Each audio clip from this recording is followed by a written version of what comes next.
on the beat. Good day everyone. We are now the last group and we will discuss our assigned topic, which is administrative strategies to support multigrade schools. And there are two parts in this topic. These are making use of alternative resources and scheduling schemes. It is obvious that a combined class of students differs a lot from the conventional type of a student class of a single grade. That means that the way the students of the multigrade class should be taught must be different as well. It is true that the function of the teacher in the multigrade classroom is multidimensional, or to be more accurate, it is much more complicated and demanding than the role of the teacher in the monograde school respectively. Welcome to our virtual presentation, classmates, especially to you, Ma'am Cindy. I'm going to present to you the other member of our group, Julie Meutanes, Erica Tomines, Wilma Maysales, and Jezabel Sanidad.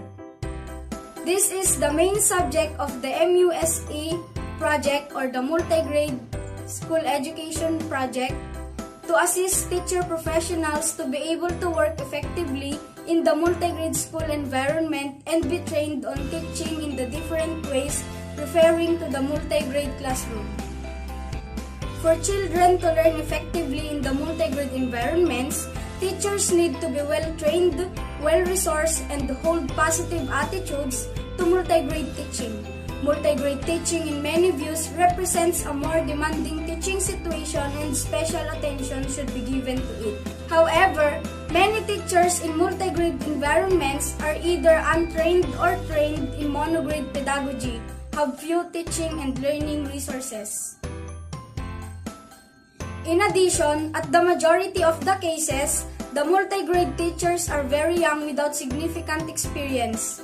These teachers are left alone without resources and support to handle the demanding multigrade classes. The former has serious negative impact on teachers' psychology and attitude towards the multigrade class, and affects in a negative way their teaching performance. The effort should be focused by the educational authorities to reverse the teachers' negative view for multigrade teaching in rural school and provide them with the resources and support to be able to overcome any difficulties. Teachers should attend special training programs before introduce themselves at the multigrade classroom and try to adjust to their multidimensional role as a multigrade teacher. A training program like the MUSE project or Multigrade School Education Project, which represents an effort to address the specialized needs of the multigrade school teachers, ought first of all to record and analyze the multiple role that these teachers possess in the multigrade class. With that being said, how do we manage to put together an effective multigrade lesson plan?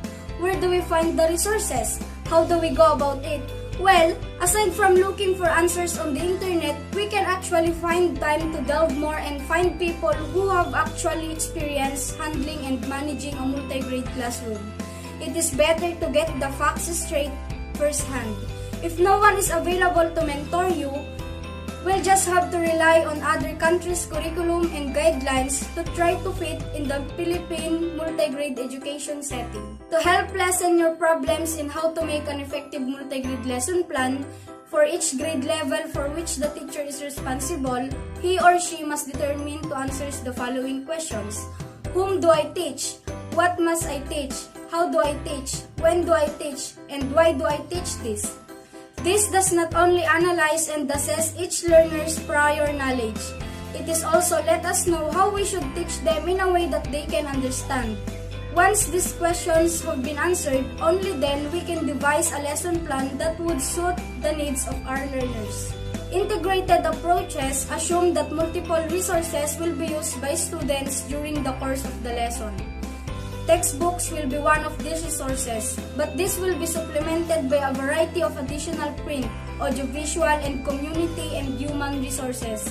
Field trips, community speakers, videos, library books, newspapers, and magazines may be used as resources if available in rural or remote areas.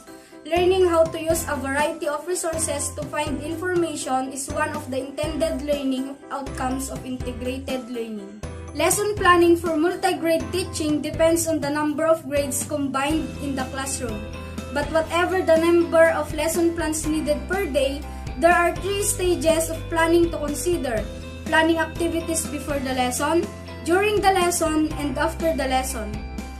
And before the lesson, we need to set the objectives of the lesson and know the materials needed. Decide on the methods of presentation and prepare all the needed materials beforehand.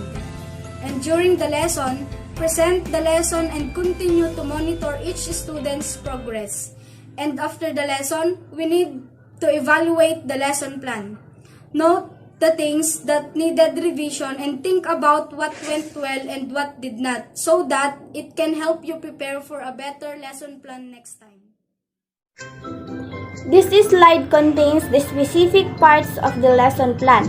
This is according to DepEd Order number 42 series of 2016. The first part of lesson plan is objective, the second part is content, number 3 is learning resources, number 4 is procedures, number 5 is remarks, and number 6 is reflection. I will not explain the parts of the lesson plan one by one because I know that we are all familiar with the parts of the lesson plan.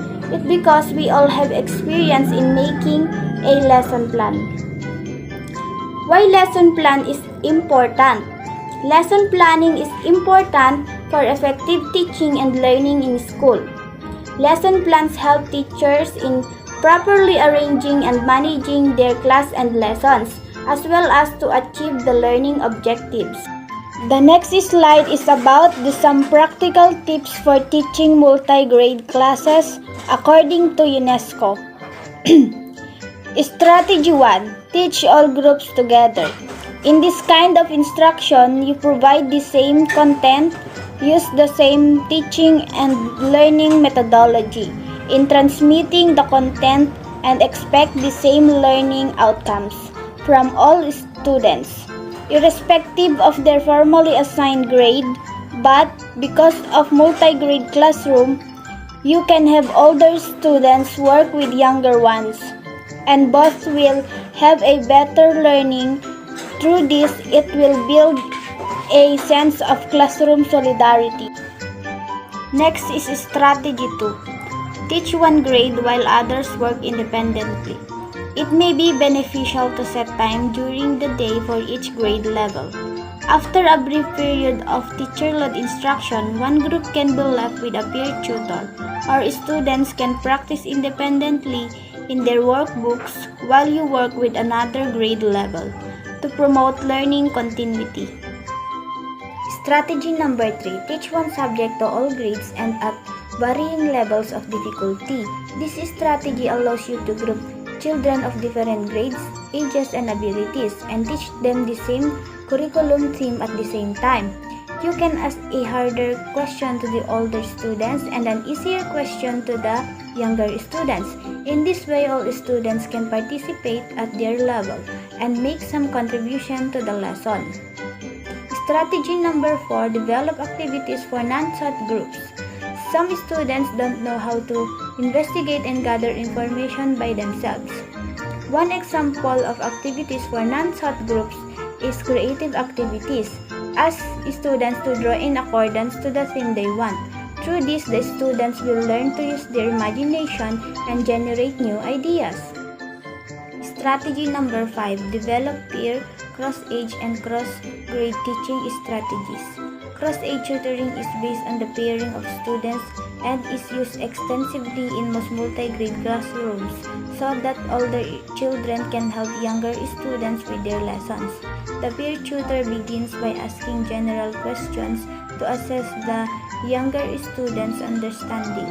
Peer tutoring is an effective strategy in multi-grade situations as it trains students to use a series of questions that helps to scaffold their learning to higher levels. Strategy number 6. Relate learning with daily experience.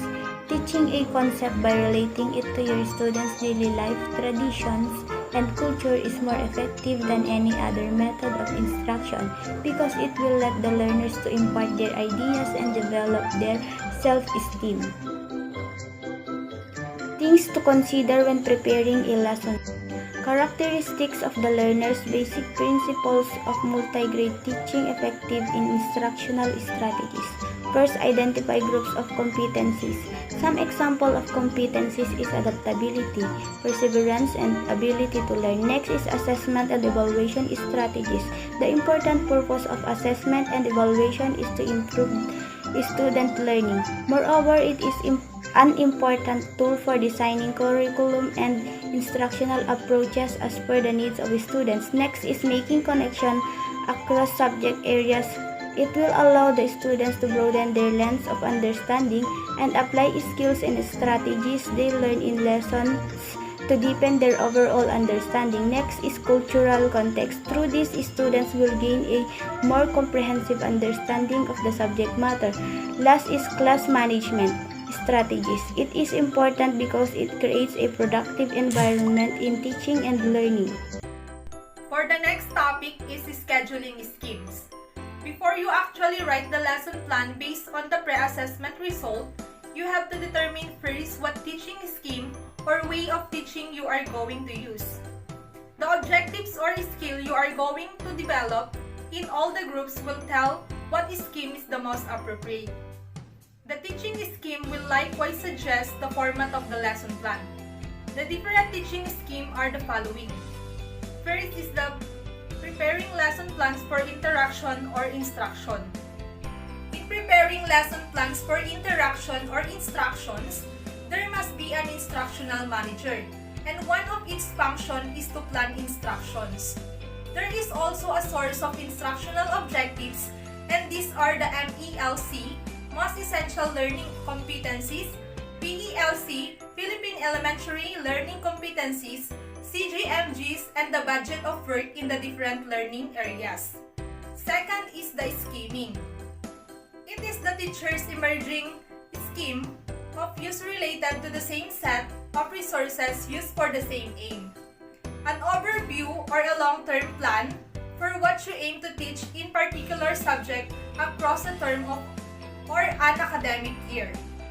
It is a roadmap for where you want to go and the steps you will need to take in order to get there. In short, scheming is a systematic plan of future action, and it is a strategy to complete a goal or purpose. Okay, let's proceed to schedule. What is a schedule? Schedule is an overall plan of events that is prepared by the teacher. It identifies the following. The first one, how the lesson will be presented. Second one, which group the teacher will be teaching. Third one, what the other groups will be doing.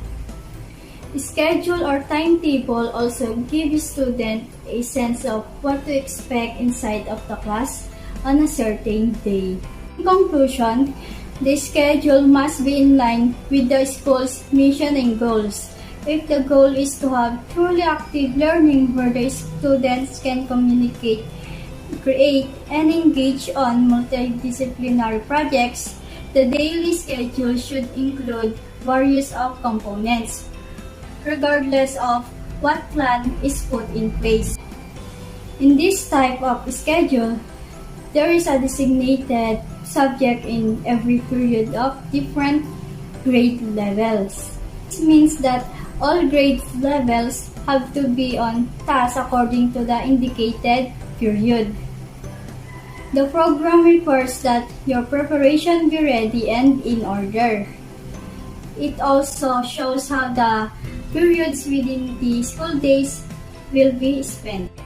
Relationship between curriculum, syllabus, scheme of work, scheduling, unit plan, lesson plan. First is curriculum, content of a given subject to be taught over several years. The curriculum should cover a range of learning activities.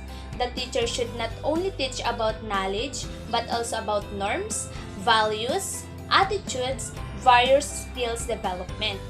In this way, the learner is developed intellectually, emotionally, socially, and physically. When a curriculum is designed, there should be a deliberate effort to ensure that this aspect of learners' development are considered. The second one is syllabus, content to be taught in a given year for one subject in one grade.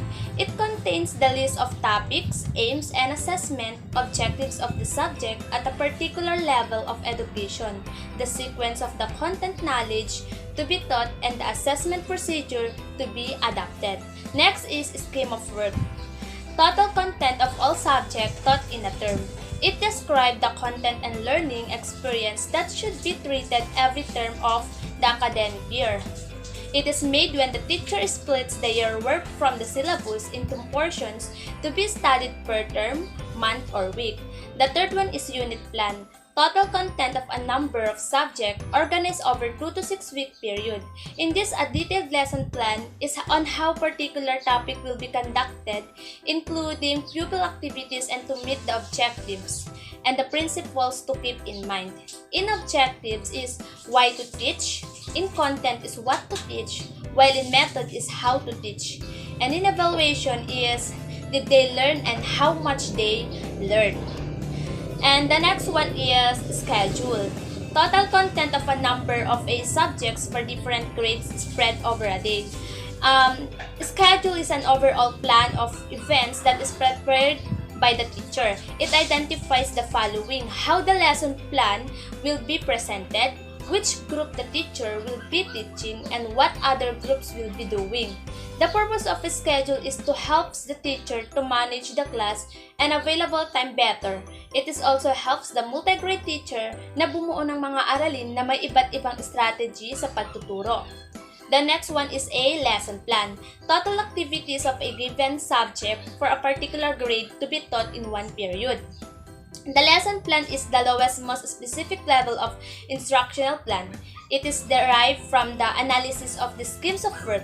When a scheme of work is broken into smaller topics and subtopics, we have the lesson topics which can be used to plan a lesson. This lesson plan also helps teachers follow correct steps and procedures in teaching. Meaningful objectives are covered in the lesson activities to the content and objective carried out. In a multi-grade teaching, it is very important to plan a lesson and kung ano yung magiging strategy mo sa pagtuturo, because once you started teaching in a multi-grade classroom, how effective your teaching is will largely depend on how well you are prepared to handle multiple activities.